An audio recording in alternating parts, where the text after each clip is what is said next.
शरीर पर राख जटाओं का जंजाल, सर पर कोई ताज नहीं। जिसकी रूह में महादेव बसे वह किसी चीज का मोहताज नहीं।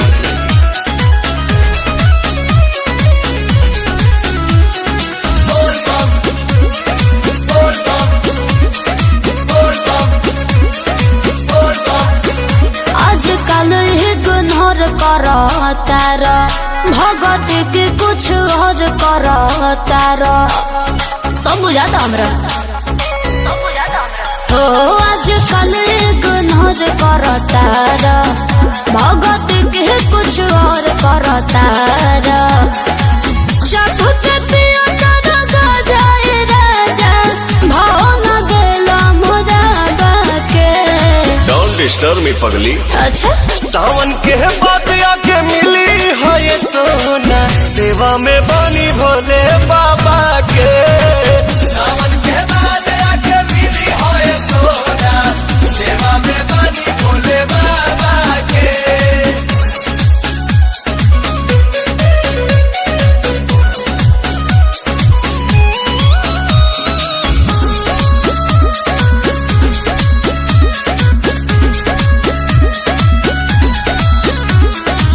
ऐसे तो जहन रहत रहला हमारा बीरिये, अब घर बार ताहर भइल बा मंदिरिये।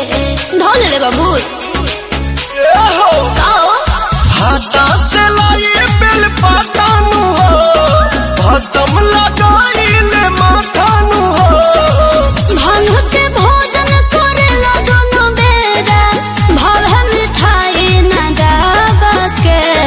आई डोंट लाइक मीठा। सावन के बाद आके मिली हो ये सोना, सेवा में बानी भोले बाबा के।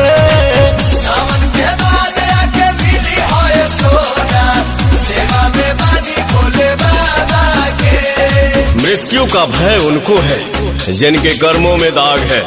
हम महाकाल के भक्त हैं गुरु, हमारे खून में ही आग है।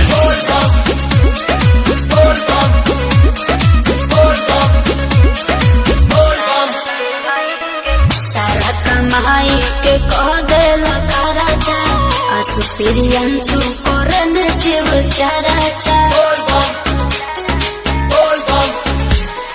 हम हई राजा तू रानी नु हो, बाबा से बढ़ के बदानी नु हो। सारा कवरियन के नाश्ता व्यवस्था चलता पवन के ढाबा पे।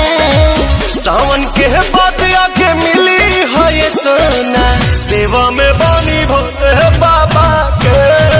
सावन के बाद आके मिली है ये सोना, सेवा में बानी भोले बाबा के। सावन के बाद आके मिली है ये सोना, सेवा में बानी भोले बाबा।